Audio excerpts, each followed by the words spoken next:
Bienvenue au webinaire de mars des affaires francophones de la Faculté de médecine de l'Université d'Ottawa.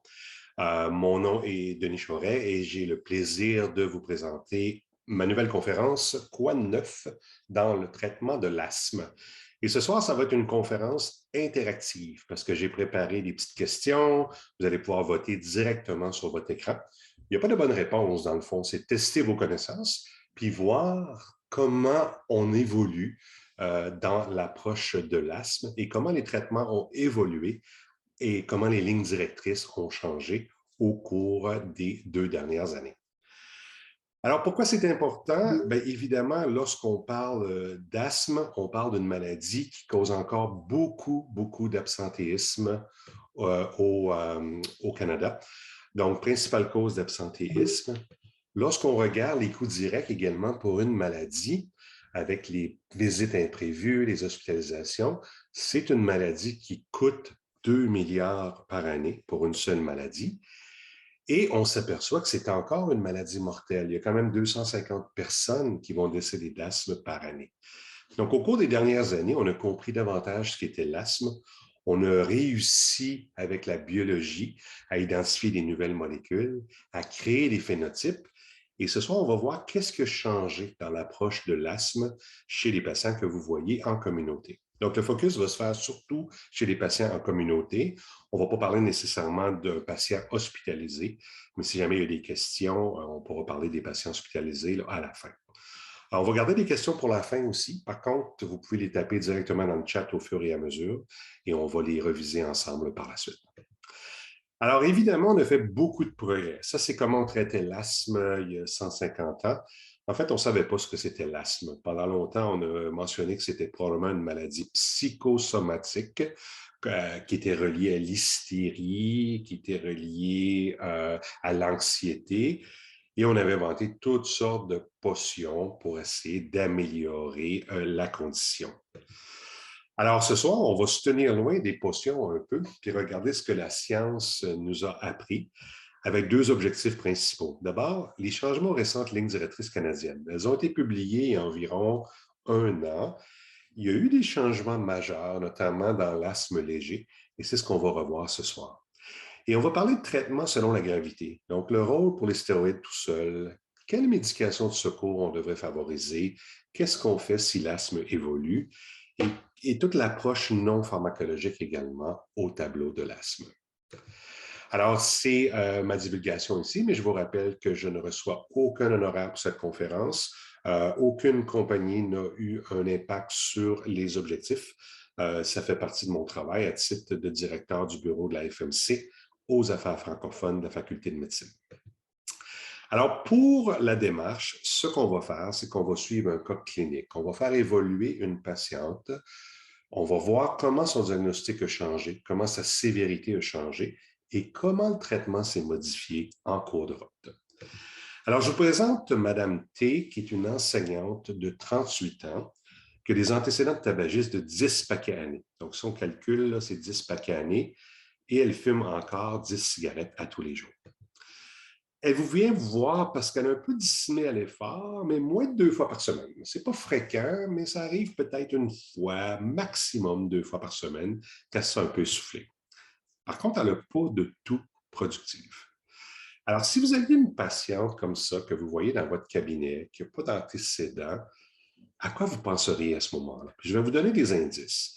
Mais juste vous rappeler que quand on parle de tabagisme, souvent les maladies respiratoires viennent en premier. Par contre, on ne peut pas exclure les risques cardiovasculaires aussi. On va donner un petit peu d'informations, puis on va voir comment le diagnostic évolue. Donc, évidemment, on parlait de cigarettes ici. Ça, c'est comment on traitait l'asthme. Il y a 20 ans, il y a 100 ans, on les faisait fumer. Donc, le docteur Kellogg, qui a inventé les céréales pleines de sucre, a aussi inventé les cigarettes asthmatiques. Alors, on croyait qu'en faisant fumer les patients, la nicotine calmait et aidait nos patients. Bon, c'est sûr qu'il y avait peut-être une part de vérité si on était très stressé à cause de la maladie, mais évidemment, on ne peut pas déduire que fumer du tabac n'est pas nécessairement un traitement très utile pour l'asthme. Alors, la patiente qu'on a présentée, elle a quand même des antécédents d'hypertension, d'hyperlipidémie, elle prend une statine, elle prend de l'amlodipine, Il y a la mauvaise histoire familiale, cancer d'un côté et puis maladie cardiaque en bas âge de l'autre. Alors, encore une fois, Disney. Plus on avance, plus on s'aperçoit qu'elle a un tableau d'obésité, une tension artérielle 134-88. Vous entendez des sibilances, intéressant. Parce que dans le fond, des fois, on parle de ronchis, craquements, des crépitants. Par contre, quand vous entendez des sifflements expiratoires, c'est très souvent associé à une maladie de type obstructive. Mais là, il y a de l'édème des membres inférieurs aussi. Mais là, elle prend du Norvasc. Et elle a des antécédents, des facteurs de risque cardiaque. L'insuffisance cardiaque, évidemment, fait partie du différentiel. Et on regarde ce qui se passe dans les labos. Ce n'est pas trop inquiétant pour l'instant. Donc, la question pour Mme T, je vous rappelle qu'elle a seulement 38 ans, elle a des symptômes respiratoires et elle fume. Alors, dans ce contexte, je pense que ce serait tout à fait approprié de demander au moins une spirométrie pour évaluer s'il n'y a pas d'obstruction, pour répondre à la question des sibilances.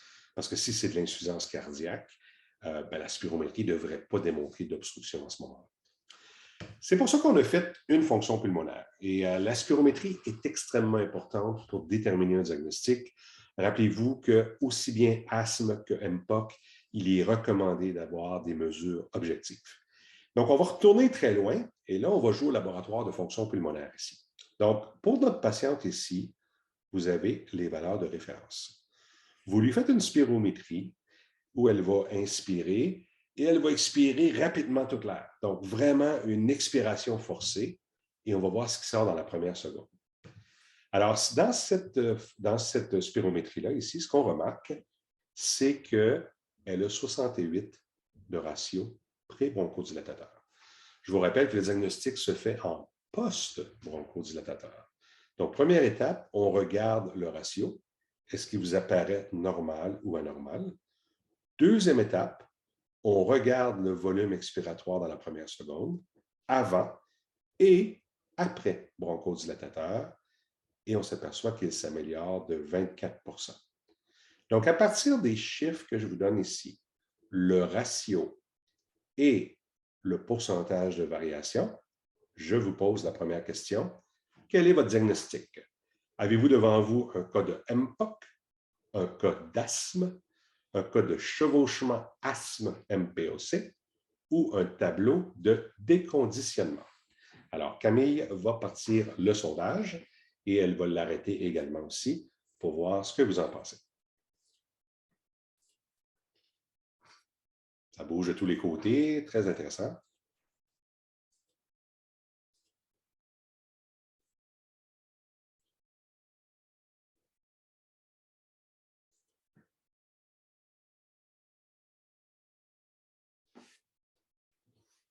Parfait. Donc, si c'est un peu plus calme, on va arrêter le sondage.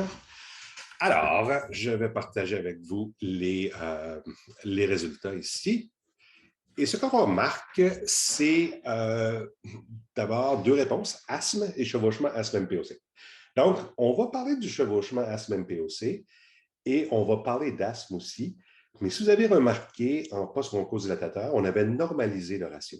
Alors, c'est peut-être la différence avec le chevauchement, mais comme je savais qu'il y aurait des questions sur le chevauchement, on va voir ce qui va se passer et on va revenir sur le sujet.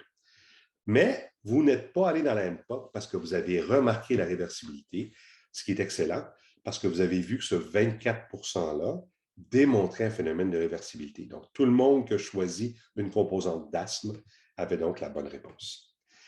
Donc, pour ce qui est de l'asthme, évidemment, si vous voyez le patient au cabinet en pleine crise, ce n'est pas le temps de dire « je ne te traite pas, on va attendre la spirométrie ». Mais ce qui est recommandé, c'est de traiter, d'avoir une opinion sur le diagnostic, mais éventuellement, vérifier si le diagnostic est bon. C'est parce qu'il y a beaucoup d'MPOC, en fait, qui étaient des asthmatiques, puis il y a beaucoup d'asthmatiques qui étaient des MPOC aussi. Alors, ce que vous voulez, dans le fond, c'est voir s'il y a cet élément de réversibilité-là qui est associé à l'asthme. Si par contre, vous avez l'impression que le patient n'a pas de sibilance, mais une espèce de toux étrange, puis ça vous apparaît asthmatique, mais vous avez une opinion que peut-être la spirométrie va être normale, il y a un autre test qui s'appelle la provocation bronchique à la métacolène. Évidemment, ce test-là, durant la pandémie, n'a pas été fait à cause des risques. Donc, on a accumulé des mois et des mois de retard. Souvent, le laboratoire va vous demander quand même une spirométrie avant de considérer la provocation, mais rappelez-vous que ceci existe aussi. Pour ce qui est du débit de pointe avec les petites machines portatives, ce n'est pas très populaire en général, puis je dois avouer que je ne l'utilise pas. Donc, dans le fond, l'important, c'est d'avoir des mesures objectives qui vous amènent au bon diagnostic. Et si vous vous rappelez du 24 ici, vous étiez dans la définition de l'asthme. Parce que l'asthme, c'est ça. L'asthme est une maladie inflammatoire, puis l'inflammation peut être dormante ou elle peut s'activer lors des exacerbations. Ce qu'on sait, c'est que chaque exacerbation est une insulte pour le poumon qui peut causer des changements structuraux. Et c'est pour ça qu'on commence à voir des patients MPOC qui n'ont jamais fumé, qui n'ont jamais exposé au tabagisme, puis pourtant ils ont de la MPOC, simplement parce qu'il y avait un asthme toujours mal maîtrisé. C'est vrai qu'il y a 60 ans, on n'avait pas nécessairement des bons traitements pour l'asthme. Souvent, on mettait l'enfant au froid ou on les traitait à l'adrénaline, peu importe. Mais on s'est aperçu qu'il y avait des risques à maintenir un asthme mal maîtrisé. Alors, c'est pour ça que les lignes directrices ont changé pour essayer de prévenir les changements structuraux et de garder l'inflammation la plus basse possible. Alors, ce qui est important, c'est que peu importe la gravité de l'asthme, tout patient est à risque d'exacerbation. Ça veut dire qu'un patient de 55 ans qui a un asthme léger, la moitié peuvent avoir une exacerbation. Donc, c'est une maladie un peu traite parce qu'on pense toujours que c'est le patient le plus malade qui va faire une exacerbation, mais même le patient moins malade et même le jeune ici, en 18 et 54, c'est 33 jusqu'à 50 des patients qui peuvent faire une exacerbation. Alors, quand on voit des asthmes, des décès causés par une crise d'asthme, ça arrive plus souvent, évidemment, chez les asthmatiques sévères, mais rappelez-vous que ça peut arriver également chez les asthmatiques légers. Et ce qui est important, et les lignes directrices vous le disent, lorsque vous évaluez votre patient, est-ce qu'il y a des facteurs de risque d'exacerbation? Vous pouvez deviner chez qui ça va aller le plus mal à ce moment-là. Et vous savez très bien que le patient qui n'est pas adhérent au traitement va aller plus mal. Le patient qui abuse de Ventolin va aller très mal aussi. L'allergique, le fumeur, le patient qui n'a pas nécessairement des grands moyens socio-économiques, il y a toujours des risques plus importants. L'éosinophilie est un marqueur. C'est un marqueur dans la MPOC, c'est un marqueur dans l'asthme aussi. Puis évidemment, tout patient qui a eu des exacerbations. Donc, quand vous allez choisir votre traitement, rappelez-vous des facteurs de risque d'exacerbation parce que les lignes directrices ont 2 colonnes, si on veut, et vous demandent de tenir compte de ceci lorsque vous allez choisir l'agent de choix pour le traitement. Alors, je vais vous poser une autre question, et là, c'est dans votre pratique. Chez vos patients asthmatiques, selon vous, quel pourcentage présente des symptômes qui sont bien maîtrisés? Diriez-vous que c'est 30 de vos patients, 50, 70 ou 90? Donc, on va partir le vote.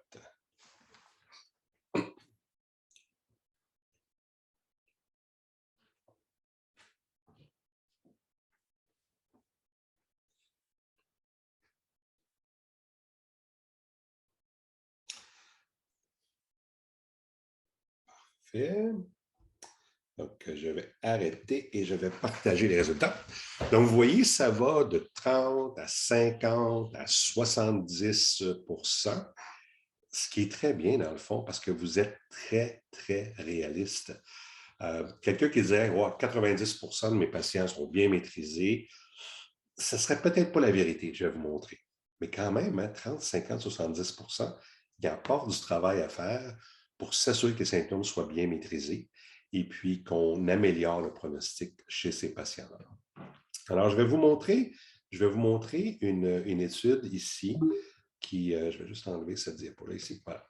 Alors, on avait fait une étude track où on regardait des facteurs précis de mesure et on demandait aux patients est-ce que votre asthme est bien contrôlé. Puis 97 des patients disaient mon asthme est parfaitement bien contrôlé.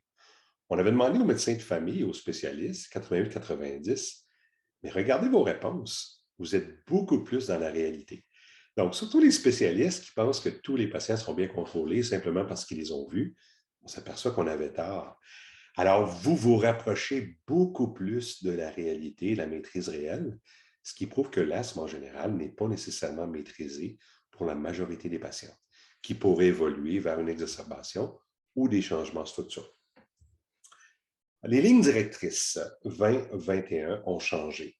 Et ce qui a changé, c'est le nombre de symptômes. Ce qu'on accepte maintenant, c'est moins de 2 jours de symptômes de jour et moins d'une nuit. Moins d'une nuit, ça veut dire aucun symptôme nocturne.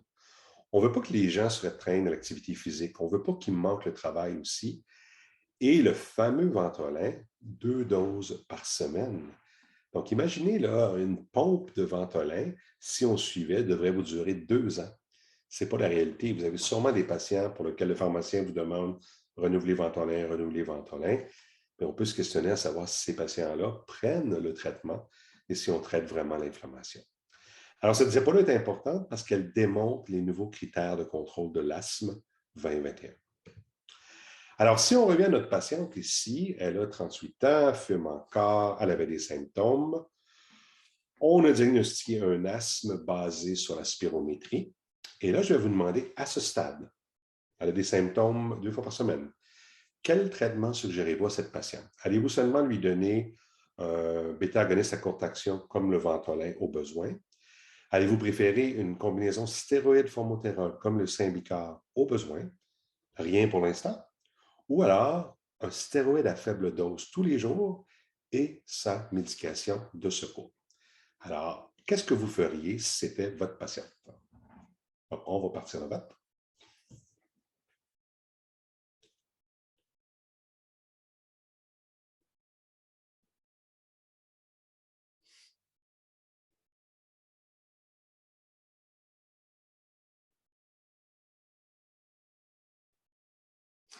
Parfait. Donc, on va arrêter ça et on va partager les résultats. Mais vous êtes pas mal bon parce que ce qu'on s'est aperçu, c'est que cette patiente-là a des risques d'exacerbation. Elle a quand même une histoire d'asthme et de tabagisme. Et si vous regardez les lignes directrices, il y a 2 choix. Ça pourrait être B ou ça pourrait être D. 100% des gens qui ont voté ont eu la bonne réponse. Puis on va voir les subtilités et les différences entre les différents traitements ici. Donc, les lignes directrices 2021 sont ici. Donc, on a les patients ici qui utilisent une médication de secours ou pas de traitement. Donc, l'asthme du patient est-il bien maîtrisé? Je vous rappelle que la patiente avait moins de 2 jours de symptômes. Donc, l'algorithme vous dit oui ou non. Si on dit que l'asthme est bien maîtrisé, là, on pose la question, est-ce qu'il y a un risque d'exacerbation? Si votre patient a vraiment un asthme léger, puis quelques fois par année, il va prendre sa pompe bleue, bien là, on donne 3 options. On peut maintenir le médicament de secours au besoin. On peut aller stéroïdes tous les jours et médication de secours au besoin. Et le budesonide formotérol, le Symbicort, au besoin aussi. Par contre, on était ici avec la patiente. Et lorsque vous avez un asthme qui est léger comme elle, là, on donne 2 options. Le stéroïde tous les jours et le BACA au besoin. Ou à ce moment-là, le budesonide formotérol au besoin. Donc, on va voir pourquoi, d'où viennent ces deux recommandations-là, mais on s'aperçoit qu'il n'y a plus de place ici pour le Ventolin au besoin quand il y a un risque accru. Donc, le Ventolin au besoin est resté pour cette petite population-là d'asthme léger qui ont vraiment des symptômes maîtrisés et qui ne sont pas en risque d'exacerbation. Par contre, chez notre patiente, on était vraiment ici et on va voir les différences entre les 2 traitements. Donc, voici les lignes directrices canadiennes 2021. Regardez en bas, confirmer le diagnostic. Est-ce que c'est vraiment de l'asthme, que ce n'est pas de la MPOC? Environnement, on va en parler. Éducation, plan d'action écrit. Est-ce que le patient sait pourquoi il prend les médicaments, comment ils fonctionnent? Regardez les médicaments de secours ici. BACA, comme la famille du Ventolin, budesonide formotérol, comme le Symbicort. Évidemment, quand on parle de budesonide formotérol, Symbicort, pourquoi on ne parle pas de Zenel, pourquoi on ne parle pas d'Advair, tout ça? C'est simplement que c'est le seul qui a l'indication d'utilisation au besoin. Du formotérol, hein, c'est un LABA qui agit aussi vite que du Ventolin, mais qui va agir plus longtemps. Donc, c'est de là qu'est basée l'évidence, c'est que c'est les seules études qu'on a eues étaient avec cette molécule-là. Et par la suite, selon les critères de contrôle, le stéroïde faible dose commence, mais évidemment, avant de considérer augmenter la dose de stéroïde, ajouter un BALA est beaucoup mieux. Ce qu'on s'aperçoit, c'est qu'à faible dose de stéroïde, ajouter un BALA a plus d'effets anti-inflammatoires que de doubler la dose de stéroïde et évidemment, beaucoup moins de risques d'effets secondaires liés aux stéroïdes. On va parler de tiotropium, on va parler d'antileucotriène aussi. On ne parlera pas des biologiques ce soir, mais évidemment, si vous avez des questions sur les biologiques, on peut en parler. Donc, confirmer le diagnostic implique la spirométrie. Assainir l'environnement, donc évidemment, c'est ma déformation en allergologie. Il est recommandé au moins une fois dans la vie de vérifier s'il n'y a pas des allergies. Ce ne sont pas tous les asthmatiques qui sont allergiques, c'est à peu près 40%. Par contre, c'est important de savoir s'ils sont sévèrement allergiques aux acariens, si le chat ou le chien contribue, ou si les problèmes de moisissure sont reliés à ça. On a un phénomène particulier ici dans la région. Vous savez que c'est ici qu'il y a le plus de pollen au Canada. Donc, la saison des arbres va commencer. Elle ne sera pas si mal cette année parce qu'il y a quand même fait froid, là, même au mois d'avril où on est rendu. Mais gazon, herbe à poux pourrait être très fort cette année. Donc, il y a des pauvres gens qui ont un asthme saisonnier ou même un asthme qui va durer 6 mois par année. Donc, c'est important de vérifier, d'assainir l'environnement, d'utiliser les médicaments, puis évidemment, considérer l'immunothérapie.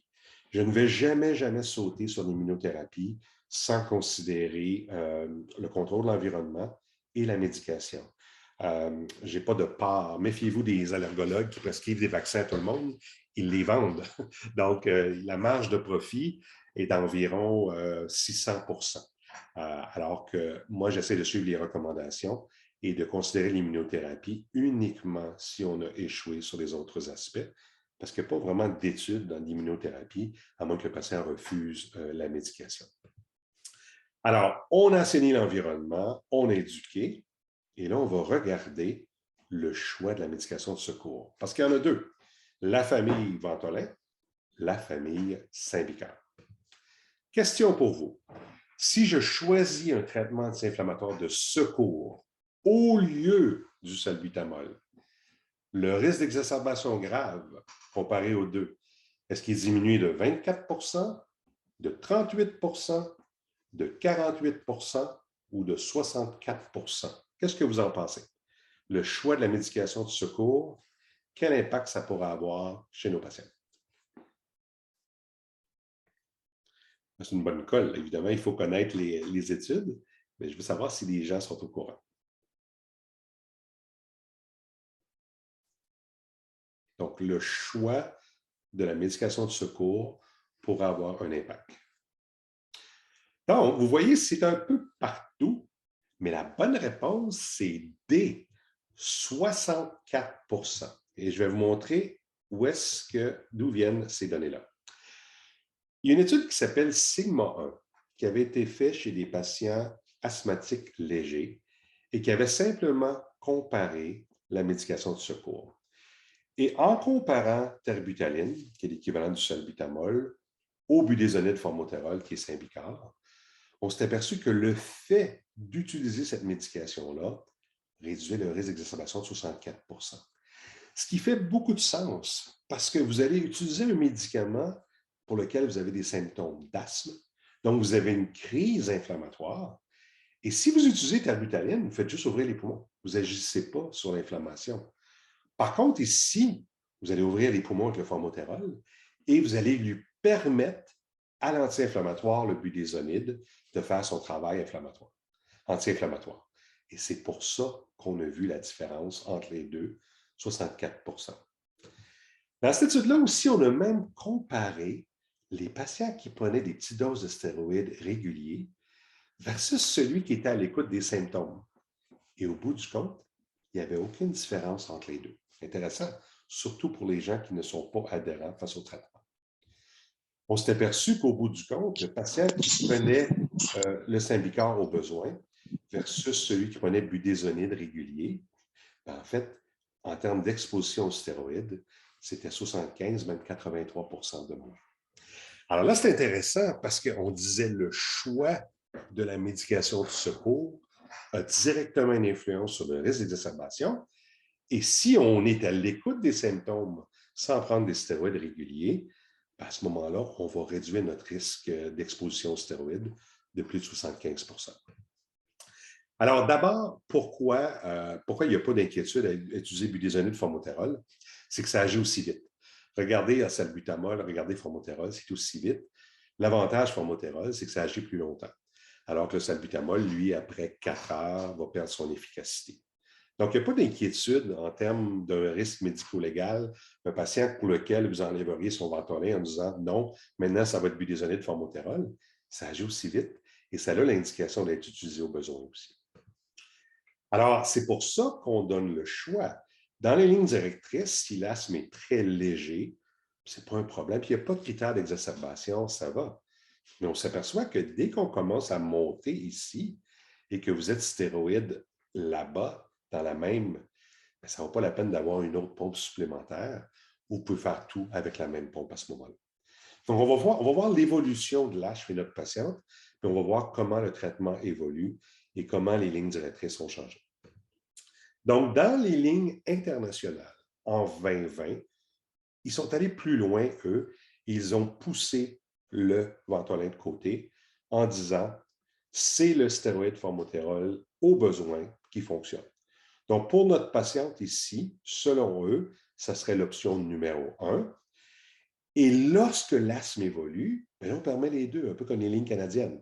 Soit que tu prends un stéroïde faible dose tous les jours, ou tu prends ton stéroïde formoterol au besoin. Et là, plus on avance, plus on va vers la thérapie combinée faible dose régulière, modérée et éventuellement les traitements d'appoint. Donc, eux, sur le plan international, ils ont privilégié stéroïde formoterol basé sur des études comme Sigma 1, Sigma 2 et Novastar. Encore une fois, attention, on a l'air d'un conflit d'intérêts ici en disant c'est Symbicort. Il n'y a pas que Symbicort qui a du formoterol. Le Zenel en a. Le seul problème, c'est que Zenel n'a pas participé aux études Sigma 1, Sigma 2 et on leur a demandé. Ce qui était vraiment une grosse gaffe parce qu'ils auraient pu avoir l'indication qu'ils n'ont pas. On ne peut pas appliquer formoterol au salméterol, au vilandérol, à des produits comme Advair, Bréo, parce que ça prend 20 minutes à agir. Donc, c'est pour ça qu'on revient toujours à stéroïde formoterol basé sur l'évidence et basé sur les indications. Donc, ça n'a rien à voir avec la compagnie. Gina, c'est un groupe international qui sont allés chercher des commanditaires et tout le monde avait la chance de participer. C'était l'erreur de Zener à ce moment-là de ne pas participer à l'étude. Alors, voici en 2021, ils l'ont renforcé en disant voici ce qu'on recommande. Puis évidemment, il y a d'autres options parce que dans certains pays, il n'y en a pas de Symbicort ou bien les gens ne peuvent pas se le payer.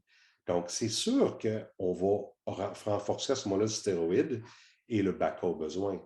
Ce qui nous nuit un peu, c'est le coût de la médication. Mais c'est sûr que Symbicort au besoin versus stéroïde tous les jours, Symbicort au besoin est moins dispendieux aussi. Donc, GINA 2021 sont allés plus loin. Ligne directrice canadienne, eux autres, ils ont gardé le salbutamol, mais ils ont quand même entériné ce que les lignes internationales avaient recommandé. Donc, on revient à notre patiente ici. Vous la revoyez quelques mois plus tard, puis beau succès, elle ne fume plus. Elle a quand même 10 paquets à l'année. On y avait recommandé Symbicort, mais quelqu'un a donné du Ventolin. Il est allé dans une clinique sans rendez-vous, puis quelqu'un lui a mis du Ventolin. Donc, elle en prend maintenant 5 fois par semaine. Ça va bien, hein? Donc, mais là, vous lui dites, ouais, 5 fois par semaine, tu prends du Ventolin. Évidemment, on est hors contrôle ici. On veut moins que 2 jours. Les patients aiment leur Ventolin et malgré tout ce qu'on a dit, on voit une croissance des prescriptions. C'est sûr que c'est un médicament qui n'est pas dispendieux. C'est sûr que dans certains pays, ils n'ont pas le choix. C'est tout ce qui va leur aider à sauver leur vie. Ce qu'on s'aperçoit par contre, c'est que les symptômes augmentent. Et lorsque vous avez des symptômes d'asthme, vous avez une poussée inflammatoire. Alors, ce que le patient fait, dans le fond, c'est qu'il prend plus de Ventolin pour essayer d'améliorer sa fonction respiratoire, puis éventuellement, il va y avoir une amélioration. Le problème, c'est qu'il est à risque d'exacerbation et finit souvent sur des comprimés de prednisone. Donc, il y a tout un message à enseigner que des symptômes d'asthme, dans le fond, c'est une poussée inflammatoire et que le fait d'utiliser une médication anti-inflammatoire de secours pourrait éviter justement cette détérioration et éviter d'arriver vers une prescription de prednisone éventuellement. Alors, ça réduit les conséquences, mais ça ne traite pas la cause. Donc, il faut expliquer aux patients que l'asthme est vraiment une maladie inflammatoire. Et chaque crise crée une blessure et il n'y a pas une réparation nécessairement normale. Il y a du remodelage qui peut contribuer à un risque de MPOC. Et malgré tout, ça vient d'Ontario, il y a quand même des patients là, qui prennent encore 20 prescriptions de Ventolin par année. Selon les lignes directrices, une cartouche, 200 doses, 2 ans. Alors, si le patient vous demande encore la pompe bleue, vérifiez d'abord s'il prend le traitement que vous lui avez donné. Et s'il le prend, bien, raison de plus pour ajuster le traitement de l'asthme, parce que là, son asthme est rendu quand même très sévère. Donc, il y a encore une dépendance de patients au Ventolin. Ils aiment beaucoup le fait que c'est une pompe, qu'on se sent bien. Mais on sait très bien que ce genre d'inhalateur-là, il y a beaucoup plus de Ventolin qui va dans le pharynx puis dans le nez qu'il y en a qui vont au niveau des bronches là-dessus. Mais il y a un gros aspect psychologique placebo. D'ailleurs, vous pourriez mettre un placebo dans le Ventolin, puis il y a des gens qui amélioreraient leur asthme juste parce qu'ils croient qu'il y a du vrai Ventolin, alors que ce n'est pas du tout le cas. Puis on a eu des études pour le prouver. Ce qu'on remarque, plus vous avez de cartouches de Ventolin, plus vous augmentez votre mortalité. Plus vous prenez vos stéroïdes tels que prescrits, plus vous diminuez votre mortalité. Donc, une corrélation double pour ces deux médicaments. Alors, ici, elle prend maintenant 5 fois par semaine. Ça ne fait aucun sens, elle n'est pas bien contrôlée. Et je vous demande, quel traitement proposez-vous à la patiente maintenant? Allez-vous la mettre sur un stéroïde faible dose et salbutamol au besoin? Allez-vous aller stéroïde, formoterol faible dose et Ventolin au besoin? Allez-vous le mettre stéroïde, formoterol faible dose et PRN? Ou simplement stéroïde, formoterol, PRN? Donc, qu'est-ce que vous allez faire? Elle ne prend que du Ventolin et elle a des symptômes 5 fois par semaine.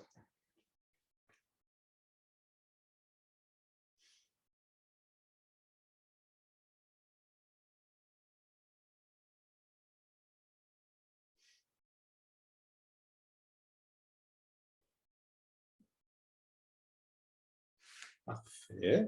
Donc, on va partager les résultats. Voilà. Alors, la réponse la plus populaire, c'est la C. Et en fait, compte tenu de l'asthme qui est plus modéré, ce serait probablement la bonne réponse. Les autres ne sont pas mauvaises non plus. Par contre, attention peut-être si vous prenez Symbicort faible dose régulier, il n'est pas nécessaire à ce moment-là d'avoir une autre pompe comme le Ventolin, parce que votre Symbicort peut être utilisé comme médication de maintenance et de secours à ce moment-là. Donc, on est dans l'asthme modéré ici. Donc, selon Gina, on est probablement rendu dans un stade ici. Et ce que recommanderait, c'est ce stéroïde faible dose formoterol en traitement d'entretien et au besoin. Ligne canadienne, même chose. Faible dose stéroïde et là-bas, et évidemment, la même pompe au besoin à ce moment-là. Le stéroïde faible dose et le BACA ne seraient peut-être pas mauvais. Il faudrait voir si ça évolue. Si on garde la même faible dose et qu'on rajoute le BALA, bien encore une fois, on augmente l'activité anti-inflammatoire du stéroïde, ce qui pourrait être plus avantageux pour notre patient. Et ici, on a l'avantage d'avoir une seule pompe, ce qui simplifie le traitement et réduit les coûts pour notre patient. Parce qu'oubliez pas qu'à chaque fois que vous prescrivez une pompe différente, vous avez également les frais de pharmacie ajoutés par pompe. Donc, si le patient assume les coûts, évidemment, ça va lui coûter plus cher aussi. Donc, SMART, ce qu'on appelle SMART, qui avait été établi il y a plusieurs années avec le syndicat, c'était vraiment ça. C'était le traitement d'entretien, donc dans le modéré, et une dose de dépannage jusqu'à 8 par jour. Donc, il n'y a pas d'inquiétude à être sur une médication comme budesonide, formoterol, et d'avoir la même pompe pour ce qui est d'améliorer les symptômes si on en a besoin. En fait, dans toutes les études qui avaient été faites dans l'asthme modéré à grave, tous ceux qui avaient choisi stéroïdes là-bas comme médication de secours avaient beaucoup moins de risques d'exacerbation ou d'hospitalisation que ceux qui avaient choisi le salbutamol ou le Ventolin au besoin. Donc, dans toutes les études, le choix de la médication anti-inflammatoire de secours s'est avoué plus efficace que le BACA ou le salbutamol ici. Donc, on est vraiment dans le continuum. Donc, c'est-à-dire qu'on a vu le patient avec asthme léger, chez lequel on pourrait aller vers faible dose ou budesonide formoterol. On a vu comment l'asthme modéré implique faible dose et BALA. Et là, évidemment, si les choses s'aggravent, ben, on a peut-être d'autres options ici. Puis je vais juste revenir aux thérapies d'appoint ici, qui sont les antileucotriènes puis le tiotropium. Parce qu'on aurait tendance des fois à dire, ben, je suis monté ici, puis là, ben, je vais essayer de pousser mes stéroïdes à forte dose, mais il y a deux options que vous pouvez faire encore.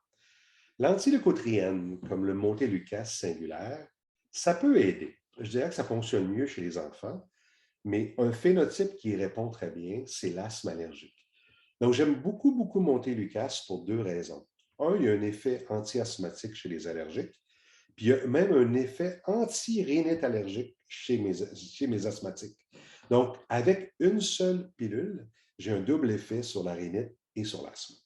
Ça fonctionne parfois chez les non-allergiques, mais beaucoup moins souvent. Ça fonctionne mieux chez les enfants aussi. L'autre possibilité, c'est le tiotropium, un LAMA. Donc, le Spiriva Respimat, c'est le seul qui a été étudié. Lui aussi, dans les études, avait démontré une amélioration de la fonction pulmonaire. Donc, si on a une inquiétude à dire, je ne veux pas monter mes stéroïdes, le patient, il y a de l'ostéoporose, il y a du glaucome, il y a des ecchymoses faciles, vous avez d'autres options avant de considérer ça, dont l'antileucotriène et le tiotropium. Je n'ai pas parlé des enfants ce soir, mais rappelez-vous que chez les enfants, on encore recommande la dose moyenne avant de considérer un BALA. Donc, ce qu'on applique ici, là, le BALA plus tôt, c'est vraiment pour les enfants de 12 ans et plus et les adultes. Donc, antileucotriène pour les allergiques, tiotropium, qui est une autre option qui peut améliorer la fonction respiratoire, particulièrement si vous êtes hésitant à augmenter la dose de stéroïdes. Donc, retour à notre patiente. Elle utilise SMART. Parfait. Mais elle vous dit qu'elle est de plus en plus dyspnée. Et là, elle tousse. Alors, qu'est-ce que vous en pensez? On a appliqué les recommandations. Pourtant, elle dit qu'elle se sent moins bien. Puis elle utilise bien la technique, hein, parce que souvent, ça peut être une question de pompe, mais la technique est bien utilisée. Alors, ce qu'on a fait, c'est qu'on a répété la spirométrie. Et regardez encore une fois les valeurs. Vous voyez l'obstruction ici. Regardez le VEMS avant-après, 13 %. Donc, elle est quand même réversible. Mais il y a quelque chose de différent ici. Le ratio ne se corrige pas complètement en poste. Et on diagnostique en général la MPOC avec un ratio inférieur à 70 en poste. Donc, c'est comme si elle avait un critère de MPOC, mais qu'elle avait un critère également de réversibilité. Quel est votre diagnostic à partir de la spirométrie? Est-ce qu'on appelle ça une MPOC de l'asthme, un chevauchement asthme-MPOC ou un déconditionnement?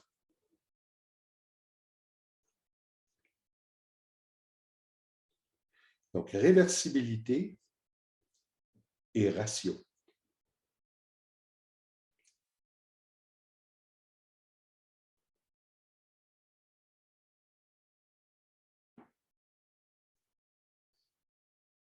D'après ce que je vois, tout le monde a la bonne réponse. Parfait. Donc, Vous avez dit MPOC, vous avez dit asthme, vous avez dit chevauchement, asthme, MPOC. C'est sûr que là-dedans est la bonne réponse. On va parler un petit peu de chevauchement asthme MPOC, à savoir, on est plus dans la MPOC ou on est plus dans l'asthme? On appelle ça des asthmatiques qui fument, hein, parce qu'ils ont quand même un changement de structure et pour avoir le critère spirométrique de la MPOC. Donc, c'est la seule diapo en anglais parce que malheureusement, elle n'a pas été traduite. Par contre, je veux clarifier quelque chose.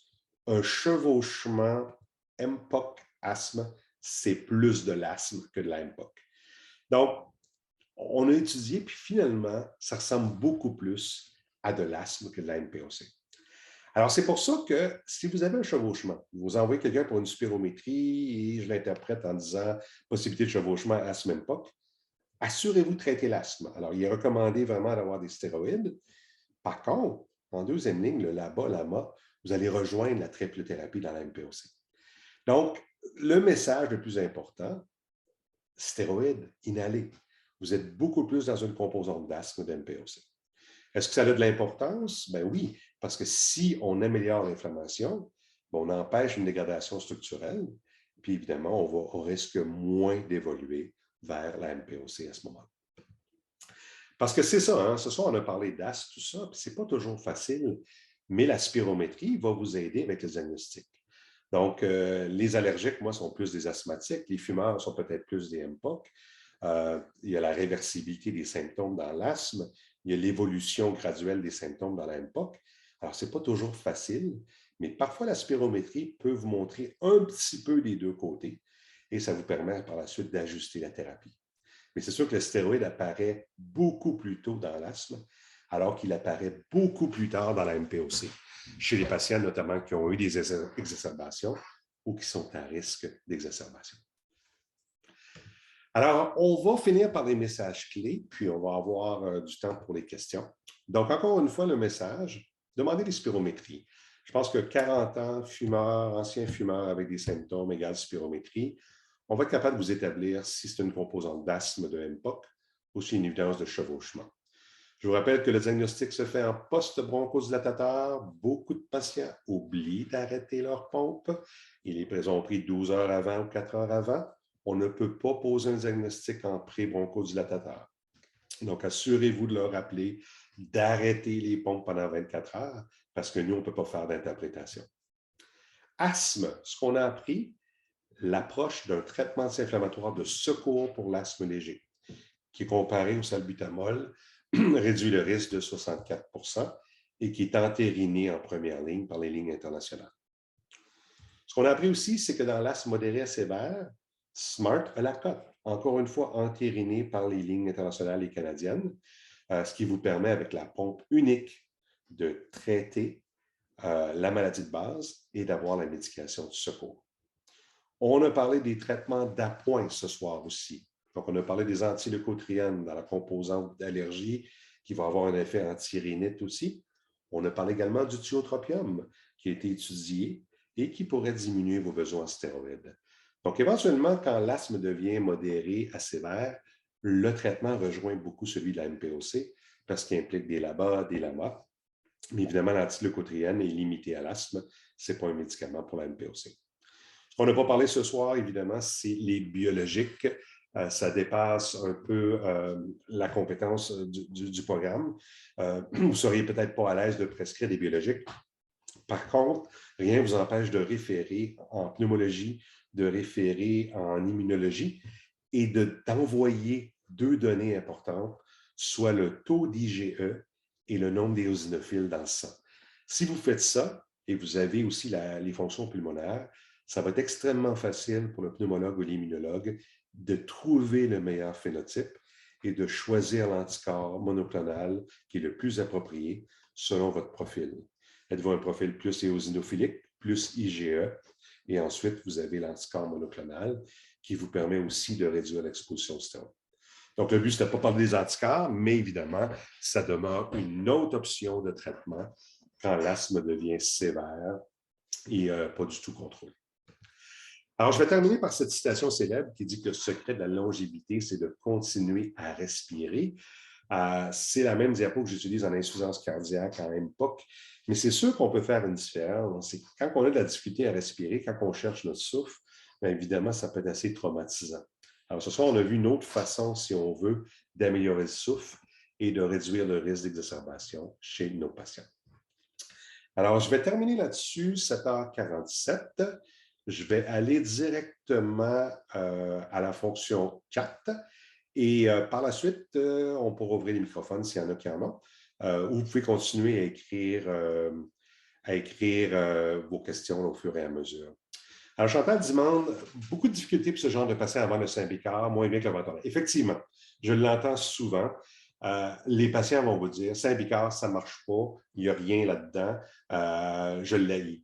Il y a un gros effet placebo lié à ça. Parce que de façon objective, on s'est aperçu que les patients qu'on avait mis du placebo dans du Ventolin se sentaient super bien et qu'on réglait leurs problèmes d'asthme. Donc, il faut aller au-delà et dire oui, tu as une dépendance à ça, pendant des années, ça t'a aidé, mais maintenant, il y a beaucoup mieux que ça. Et si tu prends du Ventolin, c'est parce que c'est une crise d'inflammation. Et si tu passes à ça, non seulement on va ouvrir tes poumons, mais on va avoir le médicament qui va réduire. Et ça, on l'a vu, hein, cette espèce de dépendance-là à la pompe, les gens qui aiment les nébules, les gens qui aiment les inhalateurs, qui sentent que ça fonctionne. En fait, il y a moins de médicaments qui vont au niveau des poumons, mais globalement, ils se sentent mieux. Alors, il y a eu des études où on a vraiment remarqué que les patients se sentaient mieux uniquement parce qu'ils croyaient qu'il y avait du vrai Ventolin dedans.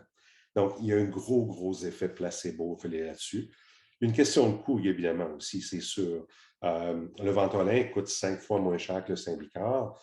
Alors, quand vous payez vos médicaments, c'est sûr, mais ce patient-là qui paye ses médicaments et qui n'a pas les moyens va évoluer beaucoup plus rapidement vers la MPOC, puis évidemment plus à risque de décéder d'une crise d'asthme que celui qui prendrait le traitement là, qui est recommandé. Est-ce que le Ventolin avant l'exercice compte pour le moins de 2 fois par semaine? Compte plus maintenant. Vous vous rappelez, avant, c'était 4 symptômes par semaine de jour, plus l'exercice. On enlevait ça complètement. On s'est aperçu que l'asthme induite par l'exercice pouvait aggraver la réponse inflammatoire et causer des changements structuraux. Donc, on n'accepte plus cette espèce de dire OK, 2 symptômes plus l'exercice. Le 2 fois par semaine inclut l'activité physique. Et évidemment, si vous faites de l'activité physique tous les jours, vous avez de l'asthme tous les jours, vous avez intérêt à ce moment-là à être sur un traitement continu et non pas un traitement uniquement quand vous faites de l'activité physique. Par rapport aux fonctions pulmonaires, réversibilité de 12 en 200 pré-post, oui. On se rend compte qu'ils ne réagissent pas à la métacholine, ne seraient pas asthmatiques. Oui, effectivement. Ce n'est pas tous les patients qui sont asthmatiques. Juste pour compliquer les choses, l'asthme est une maladie variable. Donc, il y a des patients qui sont quand même asthmatiques et qui vont avoir une métacholine négative. Donc, ce n'est pas à 100 que vous pouvez dire ma spiro est normale, ma métacholine est normale, le patient n'est pas asthmatique. C'est plus compliqué que ça parce que la maladie est variable et ça se peut qu'au moment où vous avez fait la provocation, c'était normal là-dessus.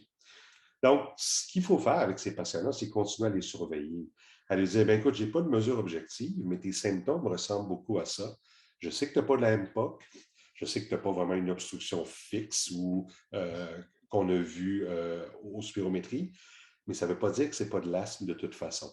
Donc, il faudra quand même surveiller. Est-ce qu'un patient peut être asthmatique sans mesure objective? La réponse, c'est oui. La preuve, c'est que vous allez souvent traiter une crise d'asthme dans votre bureau où vous n'avez pas de spirométrie. Donc, c'est un peu plus compliqué, mais ce n'est pas parce que l'investigation est négative qu'il n'y a pas nécessairement d'asthme. La seule chose qui va vous permettre de le vérifier, c'est de continuer à suivre les patients puis voir l'évolution. CSS là-bas pour asthme lié au sport, raison de donner des gens. Moi, c'est une bonne question. Symbicort avant l'activité physique fonctionne très bien. Moi, c'est ce que j'utilisais chez mes patients.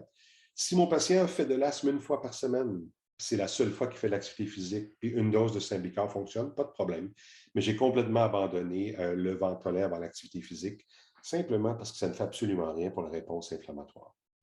Pourquoi la patiente avait de l'édème des jambes? Parce qu'elle prenait de l'amlodipine. Donc, principale cause d'édème, c'est l'insuffisance veineuse. On en voit beaucoup en médecine interne. Deuxième cause, c'est souvent les causes médicamenteuses. Donc, évidemment, les fameux vasodilatateurs comme l'amlodipine, c'est très fréquent.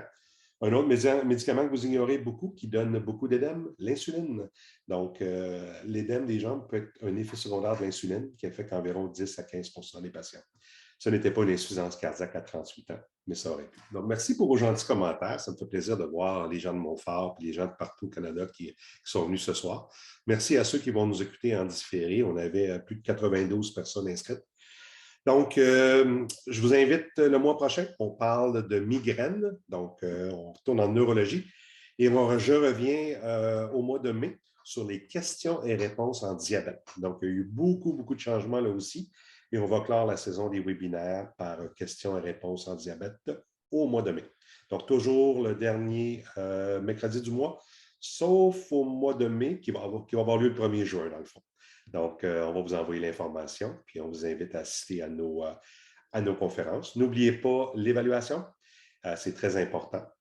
Et puis, oui, c'est un bon point. Ça va mieux pour l'environnement, effectivement.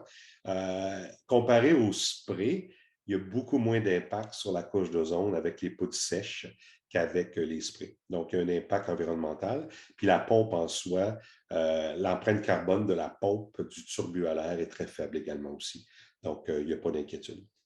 Combien de temps avant de faire du sport? 5 minutes, aussi vite que le Ventolin. Donc, il n'y a pas d'inquiétude. Puis pour ce qui est de l'évaluation, Camille va remettre dans le chat, mais il y a un lien pour l'évaluation de SurveyMonkey. Camille va pouvoir le remettre là, avant de quitter la présentation. Donc, je vous souhaite une bonne soirée. Merci beaucoup pour votre participation. On se revoit le mois prochain avec les migraines et on se revoit le 1er juin en diabète. Merci et bonne soirée.